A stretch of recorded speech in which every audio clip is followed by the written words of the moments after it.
श्री कृष्ण कहते हैं, सभी समस्याओं से सुलझने का एकमात्र उपाय है प्रभु को अपना वास्तविक मान लो, उनकी जगह पर किसी को मत बैठाओ। मनुष्य जीवन सत्य मार्ग के लिए है, अच्छे बनो, माँ बाप की सेवा क्यों, बीमारों का सेवा करो, जरूरतमंद का मदद करो, यही मनुष्य जीवन है। हमें सच्चा प्रेम प्रभु से प्राप्त होता है। किसी व्यक्ति से क्या होगा, कोई व्यक्ति हमसे प्यार कर ही नहीं सकता क्योंकि वो हमें जानता ही नहीं, तो कैसे करेगा। कौन क्या कर रहा है इस पर ध्यान मत दो, केवल हमें सुधरना है इस पर ध्यान दो।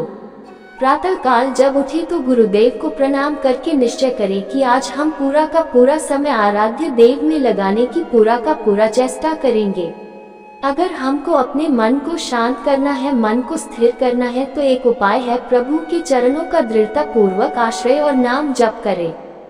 कोई व्यक्ति तुम्हें दुख नहीं देता, तुम्हारे कर्म उस व्यक्ति के द्वारा दुख के रूप में प्राप्त होते हैं। क्रोध को शांत करने के लिए एक ही उपाय है, बजाय ये सोचने के कि उसका हमारे प्रति क्या कर्तव्य है, हम ये सोचे कि हमारा उसके प्रति क्या कर्तव्य है। क्रोध से आज तक कभी किसी का मंगल नहीं हुआ है, यह आपके समस्त गुणों का नाश कर देता है, इसलिए क्रोध की संगति से दूर रहें। दुखिया को न सताए, दुखिया देवेगा रोए, दुखिया का जो मुखिया सुने तो तेरी गति क्या होए।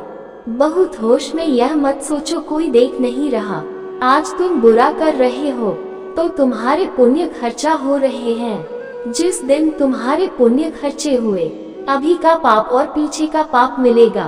त्रिभुवन में कोई तुम्हें बचाए नहीं सकेगा।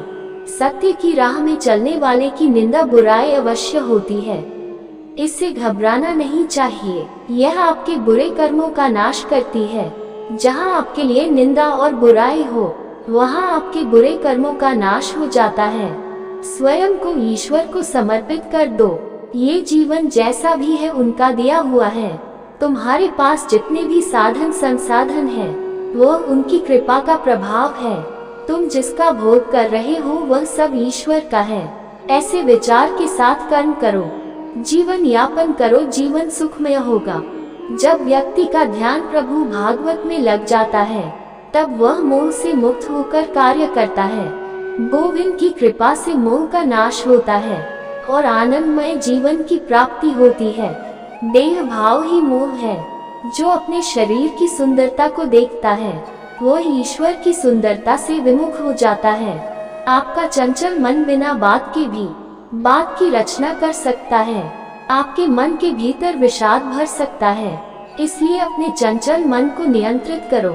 अपने गुरु के सानिध्य में रहकर अपने मन को वश करने की उक्ति को जानो। जीवन में एक बार बहुत बड़े बदमाश प्रवृत्ति के व्यक्ति से सामना हुआ। वह सामने बैठ गया और कमर से बंदूक निकाल कर दिखाया। बाबा इसे जानते हो? हमने कहा जी यह बंदूक है, इससे किसी के प्राण जा सकते हैं। उसने कमर से चाकू निकाल कर दिखाया, इसे जानते हो? वह मुझे धमकी दे रहा था, तभी कमंडल से हाथों में गंगाजल लिया। हमने कहा तुम इसे जानते हो? अभी मंत्र अभिमंत्रित करके तुम्हारे ऊपर फेंक लूंगा, तुरंत भस्म हो जाओगे। इसलिए जीवन में परिस्थितियां कैसी भी हो, घबराने की आवश्यकता नहीं। अपनी शक्ति पर विश्वास करें। चाहे तुम कितने भी बड़े हो, अपने निर्णय स्वयं लेने में सक्षम भी हो जाओ, तब भी विवाह माता पिता की सहमति से जरूर करना, क्योंकि उन्होंने तुम्हें जन्म दिया और इतना बड़ा किया। वह तुम्हारे अच्छे बुरे का अधिक ज्ञान रखते हैं। नाम का जाप करते रहो, यही जप तुम्हें माया से बचाएगी। क्योंकि जहाँ हरि भजन होता है, वहाँ माया का असर नहीं होता। सत्य के मार्ग पर चलने के लिए तुम्हें किसी प्रमाण की आवश्यकता नहीं। तुम कहाँ बैठे हो, कैसी संगत में हो, तुम्हारा हृदय निर्णय कर देगा। जहाँ सत्य होता है, ईश्वर वही विराजमान होते हैं। आई होप आपको हमारी वीडियो पसंद आई होगी, तो चैनल को सब्सक्राइब करें और वीडियो को लाइक शेयर करें अपने दोस्तों के साथ। धन्यवाद।